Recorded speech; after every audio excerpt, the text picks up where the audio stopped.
Hey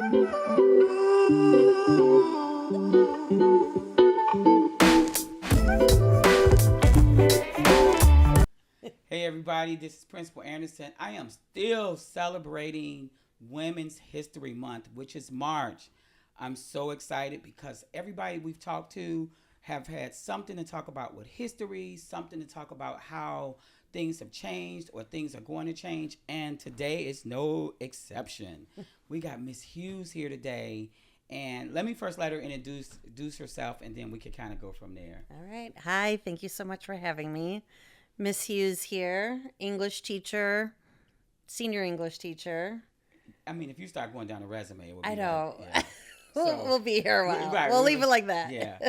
So the reason that we have Miss Hughes here today is because we wanted to talk about like the whole beginning, the history, and how we got here as it relates to like restorative practices, restorative justice, student voice, and all of those things you have been very pivotal in doing. I remember when it started with CPS, and you were one of the pioneers that were learning about it, and people were kind of like, no. Yeah. And Right. What do you mean voice? Yeah. What do you mean restorative? And talk to us about like that start of all of this. Sure. So, Mr. Anderson and I know each other from Team Inglewood, and you had left. You were at Beidler by that point, but I think it was like maybe 2012, maybe 2013, and I was in grad school at UIC in youth development. And so what was really beneficial for me there is that it was a lot of people who were working with young people, but they were not in schools, and with different community organizations, things like that. And so really started learning more about restorative justice through Meredith Bodden, who is another awesome principal in CPS. When she was in New York, she did some mediation, started learning about restorative practices there. So I really saw with our students that a lot of the behaviors that we were identifying as like acting out, misbehaviors, defiance, quote unquote, were really what I believe to be like kind of trauma responses, right? And they were connected to something. Yeah. And so, and students would say things all the time like, oh, well, I just have anger problems. Or, I get so mad, like, I don't even remember. I just get so mad about, whatever the thing is that happened. And so as I participated in, like, with Bodden, she did a session where she had an intervention with me and a student. And I thought it was really powerful to be able to take a pause and to sit across from a student and hear them as just like two people who are having a shared experience that was probably not a positive shared experience, but shared like experience that had different outcomes or different views. Yes, yeah. And it's like, one of the things that I've learned from my students, I heard it from, years ago, but like a student said, like, my grandma said to me, there are always three sides to every story. Oh, yeah.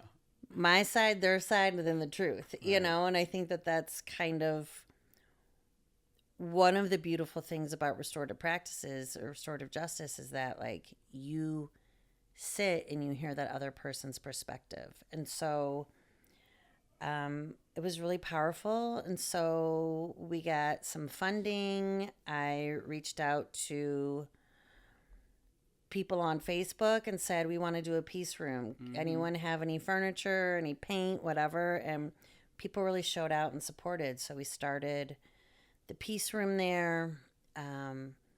we had student ambassadors, so we trained students on how to facilitate talking circles, which was the most powerful thing. And it was just a really powerful experience. And as I was, facilitating these circles where kids were having conflict, I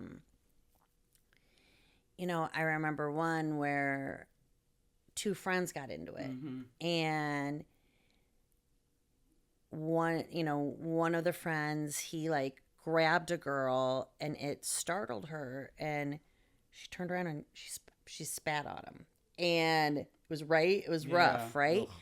But when she was talking about it, she said, the last time someone grabbed me like that and I didn't know who it was, and then she talked about what had happened. Okay. And then he said, the last time that someone spat at me, this is what, and then I said, so you were both triggered by these experiences because you had these negative experiences before. So let's talk about like a safe word to let you know that you're not playing, and that to me is like, we need to really like, restorative justice is really important, but we also like within it need to really think about people's past experiences and the traumas. It's always with them. Yeah. And so, because a lot of times those conflicts are like rooted in something much more, rooted in other things that are their past, right? And so that could be a traumatic event. It could be an unpleasant memory, an assumption about a situation. That assumption is big too. What was the hardest part getting this going? Like, you and Barton were moving, you got a peace room. Yeah. What was the hardest piece, like, before you felt like, okay, people are buying into this now? I mean, I think it was this buy-in, right? It is this idea of,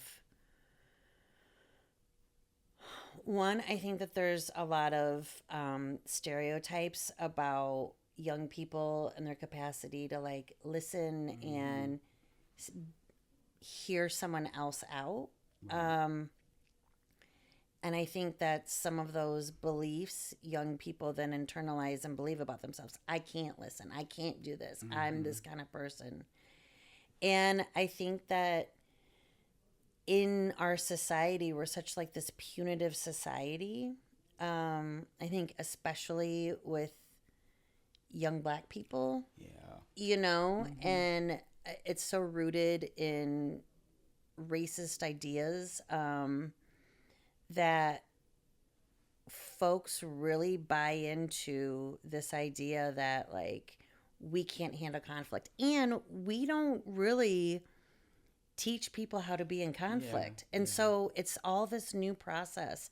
And I think the adults were actually really hard because it's like, well, this is how it should be because this is how it was for me. And that's not, just because something was for you doesn't mean it was good, So I'd have to say, like, so when you were having that experience and that did happen, how did you feel? Did you felt hurt? Did you feel like that? What motivated that change of behavior? Yeah, I think also when I think about that too, as an adult, I would have to be vulnerable. Yes. At that table as well. Yeah. And maybe I don't want to be vulnerable, or maybe I don't feel like that's this kid's business or what's going on. Yeah. The second thing I think, when I think about like restorative and circles and all that, it's almost like people are like, well, who won? Yeah. Yep. Absolutely.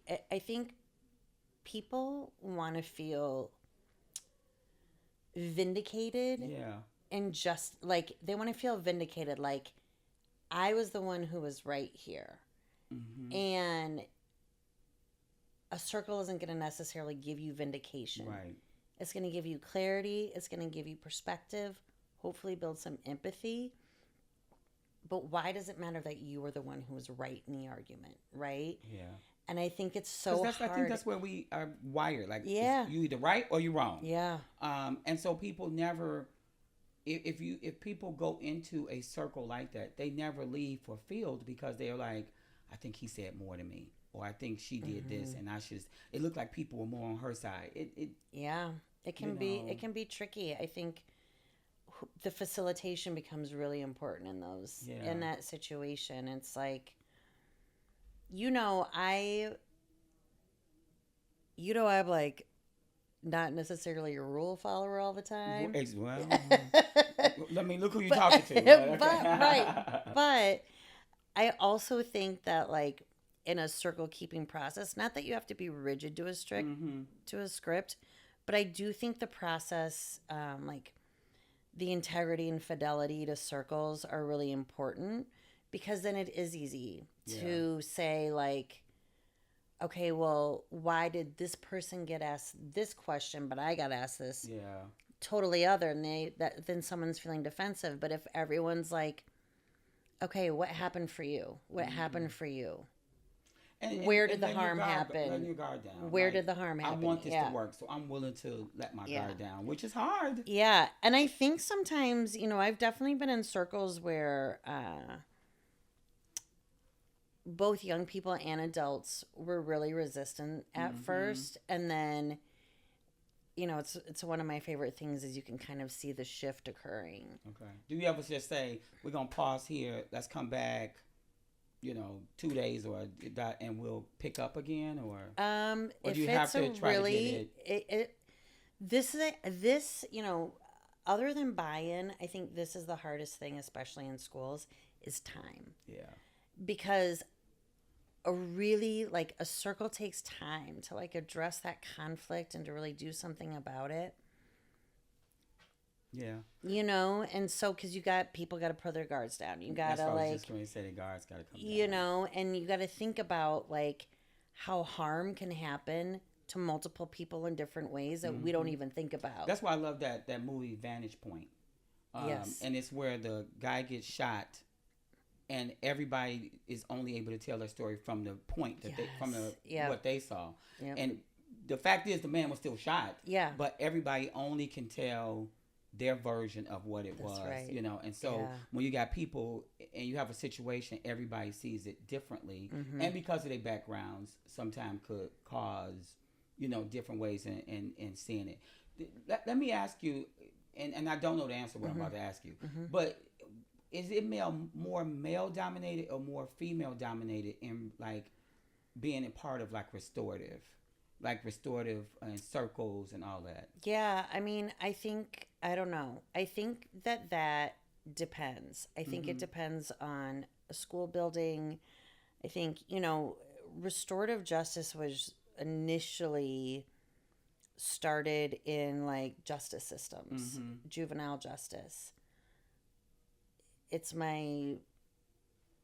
I'm guessing so male, but certainly like with students, it's everyone. Yeah, so I thought male, but the reason why I asked the question is because women are more nurturing anyway, so they're more like, okay, well, let's get to this, and let's, even like when you talk about therapists, it's easy to find like a female therapist than saying I want a male therapist. And if you say I want a black male therapist, you're going to search for a while. Yeah. And so when I think of this, that sometimes it's easier because women didn't have more patience, and I'm thinking like just of the history of like how do we do this restorative, whereas men sometimes can be like, well, that was it, and so that's why I asked that question, because I think it could go like that. That's really interesting. I think since CPS has like sort of done this more official adapting, I think that people who are deans and in those kind of roles tend to be, it is kind of gendered, right? It is like a little bit more, I think, like men doing that type of work. But there's certainly, I mean, I did it, Bun did it. I know lots of women who are deans. I know there are women down in the office who are doing that work. And I think to do that work, you have to have, I don't want to use the word tough skin, but you have to be able to almost defend everything in a sense, because if I'm a teacher and I'll be like, you weren't on my side. Yeah. You didn't help me. Yeah. If I'm a Oh, student, definitely. I could be like, y'all adults got together and ganged up on me, or you know. Oh, absolutely. And so, I mean, I think some people are better at not being liked than others. This is something I have definitely had to like learn That that was like going to be my question to you. not everybody likes me, nor do they need to, nor do they owe me that. But like, it's hard though. it is. But like this, especially when I started this, I walked in with this assumption of like, okay, we're seeing that like our traditional discipline models are not working. We're gonna add this too. Let's and I thought people would be excited about it. Yeah. And people were like, I mean, there were some people who were like, this is some like, white hippie crap. And I'm like, oh my gosh, no, it's not. This is indigenous practice. Yeah. This is like all over the world. Yeah. Indigenous folks have been doing this. And people were like mad at me that I was like saying, you brought something in this school, now y'all making us try to follow it. Yeah, where I was like, the student has the talking piece, or like if I would remind the adult, hey, when you have the talking piece, and it's hard, and I think it comes down to though, like teenagers and adults, people don't feel like they're heard, and so you really have to like let them know in that process, like, this is what it is. This is why I am asking you the same questions. This is why I'm giving you the same amount of time. This is why we're having these different perspectives. And, for some people, and it doesn't work all the time. Yeah. I was going to, kind of throw that in. But it is. You definitely do have to have tough skin. And even like, I would facilitate circles of students that I had great relationships with. And they were like, well, Miss Hughes, you're not on my side. Right. I'm like, I'm not on anybody's side. I'm like, I'm not on anyone's side. Like, I'm on everybody's I'm side. My role as this is what we, Yeah. I'm like, I'm on the side of repairing the harm. Yeah. And however that looks is what is the thing that's most important. So in doing that, and this is so important to me because I think that two reasons why I wanted to do this with you. Yeah. One reason is because I don't think people always know the history of great people, and I think I've always thought you were great. Thank you so much. And I appreciate that. Because so much. people don't always know that, sometimes we may not be doing something that we did before that people don't know, like how it originated, or the steps that it went through, and so sometimes we may be overlooked, or they might think we don't know what we talk because they don't know like the struggle that we went. Just because I don't do it anymore or I don't do it as much doesn't mean that I don't know the struggle of it. Kind of like how we were talking earlier, that I can sometimes see the pattern of the history. Yep. So I think my biggest struggle always with like circles is that I feel bad if people don't leave feeling okay. I know. Same. But they're probably not. Yeah. I mean, there's some people who probably won't, right? And I think it's the hardest thing about the circle, and I think it's the most important. And I think it is when we don't follow through with how the harm is being addressed, right? And so, like, hopefully at the end of that circle, I diverted, but you ask, like, if you ever have to come back, and sometimes you do. And even if it's not like we're gonna do this whole process, it's like you have to figure out what does it mean to address the harm. And acknowledge that was harm. And that one, acknowledge there was harm. Yeah. But now what? Yeah. And so if there's, and a lot of times the person who did the harm also felt harmed in some way. So it's like really navigating that. Yeah. But if you are someone who was harmed and you sit in a circle with someone and then you don't think anything, like, there's no steps beyond that circle about how we're addressing the harm, then they are going to be resistant. Then people are going to feel bad, like, why did I do that? And it's the hardest thing. So it's like that circle might close then, but then there needs to be like a check-in later for, number one, the person who felt harmed, Number two, with the person that is restoring the relationship, or, you know, had to do that action. Because I also think it's a lot easier. I think with restorative justice, like, it's a lot easier for me to sit in detention, to go home for 3 days, than have to sit here and say to you, hear you say, here are the ways that I was harmed, and then for me to actually have to like be a part of the process of making that right. That's tough. You know, like, I mean, I've had students in the past where they've been like, Miss Hughes, can't you just give me detention? I'm like, no. You just send me home? Yeah, and Let's I'm like, not talk no. about this. And then, but then it opens up an opportunity. I'm like, why is that? Why do you want me to do that? Because this is hard. I don't like how this feels. Most people don't ever want to talk about it because the vulnerability. Yeah. This is something that's always, and I don't know all these shows. I've just seen like when they do the reunion of the Real Housewives. Oh, yeah. Or things like that. And they're all still just yelling at each other. I'm like, where is the facilitator? Where is the... Because I don't think but I know it's ratings for TV, but at the same time, I'm always like, we can handle this so much. Because then they're crying, people are hurt. I know. And I'm like, do you equate that to like... I mean, kind of, Yeah, okay, because I thought it was just me being crazy. No, absolutely not. I'm like, they need a circle, right? And again, you're not like... Sometimes everyone walks away being like, wow, that was great. Yeah. Everyone. And sometimes some people are like, ugh, I don't know how I feel. It depends on what that person does next. Yeah. Or it depends on how the facilitator checks in with the people after, you know, during that repair, if it needs to happen outside the circle.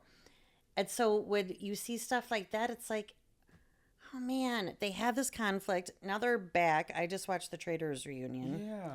And I'm like, why is Dorinda so mad about what Bob the drag queen said? He tried to explain it. She couldn't hear it. Yeah. Oh, yeah. She was... I saw that on TikTok. You know? Yeah. And it's like... I'm like, oh my gosh. They needed to have a little circle or a little mediation. Yeah. And here's the other thing. In schools, we are not...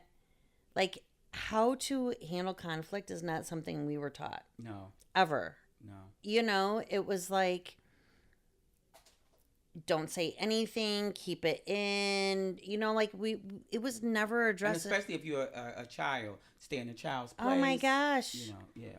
And it's just like, it is such a difficult skill and one of the most important, like, why isn't it part of curriculums in schools? Like, speaking of curriculums in school and part of it, here's what I was really thinking too. I wish there were like restorative leads or something with even like our political people. Like, absolutely. I feel like if, you know, when they're into it, maybe somebody could, and I knew like Jesse Jackson used to do a lot of that when he was younger. He would get like the president and talk to, but I'm always like, I feel like that's sometimes one of the things that's missing is just the restorative piece. Yep. And so what happens is that's what everybody sees. And they're like, see, we don't have to really get along. And they could say, well, same thing when you look at the reunions and all that. So I feel like it's a career path that really could go a long way because it could help us in so many things with, I don't know, what's your thoughts on that? And I'm not picking out anybody politically. I'm just saying. No, it makes a lot of sense. I mean, I think like, you know, what do you think about Congress, or you think about city council, or in those political pieces, like, what if there was a mediator? And it's not like you have to change your even opinion. Like the country's fighting. Yeah, but like, what if there was? Yeah, I think about that with, like, you know, in human resources departments, like, they should have someone who is trained on how to facilitate circles. Yeah. You know, and they do all of this other like testing and stuff, but like, this is step one before you see lawsuits, before you see, you know, miscommunications, misunderstandings. It's not like you have to go file a complaint to HR and then HR comes back and then talks to, and it's like, That's not helpful. And then sometimes you say something, but you was like, no, you took that out of context. Absolutely. That's not what I was saying. And Right. Or like what you wrote down is not what I meant. Yeah. You know, like, or that's not, the context. I mean, I don't, like, I think it would be amazing if politically that was something that could happen. Mm-hmm. You know, like, how do we sit in conflict? Not disagreement. Yeah. But in, like, there has been harm done here. Conflict is not always negative. That's right. And it's something that, like, we need to have. Yeah. Like, if everyone is agreeing on everything, I don't believe it. Right.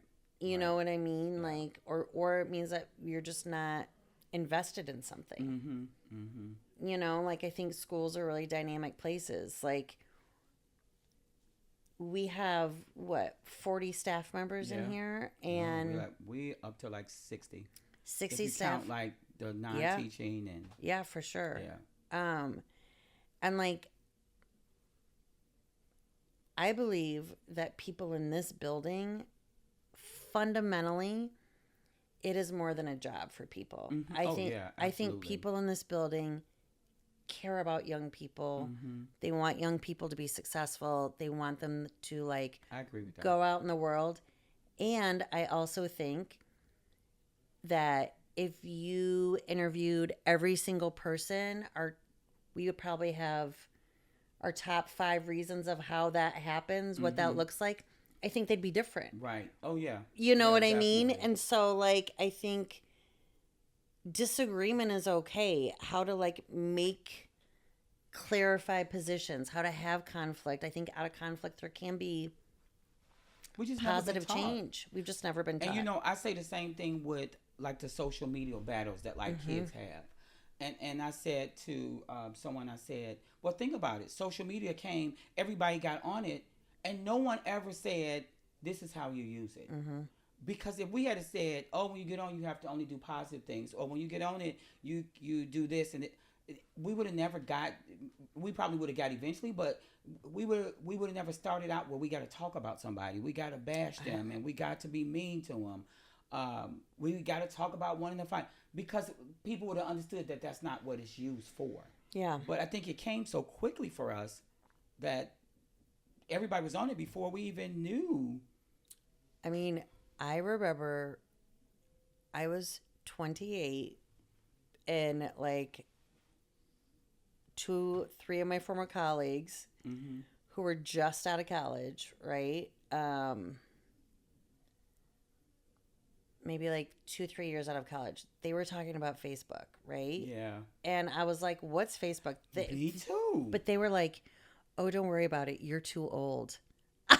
So, you know, I'm going to tell you. So I had kids graduating, and they was like, this is how we're going to keep up with you. We're going to give you a Facebook page. And I was like, what do I do with it? You'll see, because we're going to send you stuff. They never told me that I had to, like, open it to see that they would send me stuff. So I was like, they never sent me. So, like, for a whole year, I was like, they never sent me. Maybe I didn't understand it. Yeah. And then the next group was like, oh, we saw you on Facebook, so here's what we want you. And I was like, I'm not doing all of this. No, yeah. It was too much then at that time. I was like, I'm still trying to learn all my teaching skills. And Right. It's wild. Yeah. I mean, like, then it's LinkedIn so all of a came. sudden, and then it was just like, boom. It was like, you're too old. And it was like, oh, no, everyone's on Facebook. Everyone's doing this. LinkedIn. I mean, but, you know, I remember when the pandemic started and the kids were telling me about Twitch. I'm like, what is that? Yeah. You know what I mean? Yeah. And so there are all these platforms, and unfortunately people find ways to use them to cause harm for other people. Those are the social media platforms should be required to have restorative people that then even do something online, or you know, because I mean, if you don't want your account suspended, you got to sit in circle. If that person who was harmed wants to, if all parties, you know how much time that would save us. I agree, and like how much misinformation would. I mean, I haven't done it yet this year, but I also normally go like on a tirade every year where I'm like, no one under the age of 18 should have social media. Yeah. I don't know if that's true, if I really believe that. But yeah, I think it goes back to like we have to like teach these skills. And I often wonder, are we too late now to teach it, because it's been out there so long. I mean, I don't know. And yeah. And you know what I would love? Let's do TikToks on restorative. Yeah. Let's do what's the other ones that are out? It's so many out. It's lemon out there now too. You know, it's one called Lemon. Yeah. It's one called Blue Eagle. Blue Sky. Blue Sky. I just joined that. I just joined Blue Sky. Let's do something on how to restore and repair and reharm. Yeah. And repair harm. Maybe people would then say, you know, I don't know. I'm just throwing out, but we got to figure out how to teach that. When I first, you know, like you said, there was not like a lot of information when I first started doing this. And so there were like some books, a few books. There was like very, very little literature out there. And so I did go on Twitter and I did like use social media and found people either like, you know, through like the titles or like organizations that I knew who were doing the work. And I followed them and I did some learning there and like that's when it was good. And read their recommendations that when they talked about like this book helped me understand like the philosophy around you know, restorative justice or like circle keeping and like the history of the indigenous practices. Yeah. And that was super helpful. I mean, but again, that was 2012. Yeah. It's a whole different thing now. And Miss Hughes, this has been amazing. Yeah. And I really could talk to you forever, because then we can go and talk about our parents. I mean, there's so much we can talk about. Everything. We can talk about our dogs. Yep. But I wanted this to come out because you've seen the history of it. Yeah. And as we're talking about women in history, I always want to like shine light on people who have been a part of the start of something, because when you're the part of the start, you're able to see the baby grow. Yeah. You're also able to say, man, we can make this turn at Albuquerque and probably make this better. Yeah. You know, or let's halt first to try to figure, because sometimes you have to just stop. Yeah. Let's just stop. Yeah. Let's get everybody's minds right. Yeah. Let's try again and stuff like that. So I totally appreciate you. I appreciate you so much. So I do want you to give us some a last words of wisdom though with this whole everything. Like maybe throughout the years of what you've kind of seen with it and. Yeah. Okay. Oof. I think that restorative practices, restorative justice, is rooted in this bigger framework where we have to be thinking about healing. Yeah. And what does healing look like? And healing is not always messy, or I mean not always easy, you know, it can be not always a bandage. Yeah, it can be really messy and complicated, but when you heal from something, you feel better. You know? And I think in order for us to like really have these experiences be like authentic and powerful and things that we can pass on to younger people, like we have to really give youth the opportunity to like do this work, do it, teach them with integrity and like fidelity, and also like see the complexity of it, right? Yeah. Like understand that it's nothing fixes it like that, right? There's no like silver bullet. There's none of that when you're talking about dynamics and relationships. So it has to be centered in healing. We have to acknowledge traumas. Not that we have to know the people's traumas, but we have to acknowledge like the complex trauma of like our students in Chicago public schools. They all have trauma. They all have trauma. You know, and it is like personal, it is systematic, it is societal, it is from being in a marginalized neighborhood, you know, all of those things. And some of us have grown up with that. Yes. And nobody taught us, and then we became teachers, and we still have that same. Yes, yeah. And like, so, and, you know, I'm talking a lot about young people, but also like the healing for the adults needs to be central to it also.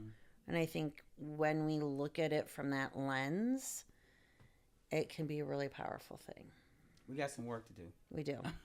We'll do it. Thank you so much, Absolutely. Ms. Lily. I appreciate you. So we're still talking about women, history, making history, being history, And Miss Hughes has made some history and the whole restorative English. And we didn't get a chance to even talk about spoken word. So we're going to have to come back and talk about the whole piece on spoken word publishing and all of that. Okay. All right. Thank you guys so much. Thank you.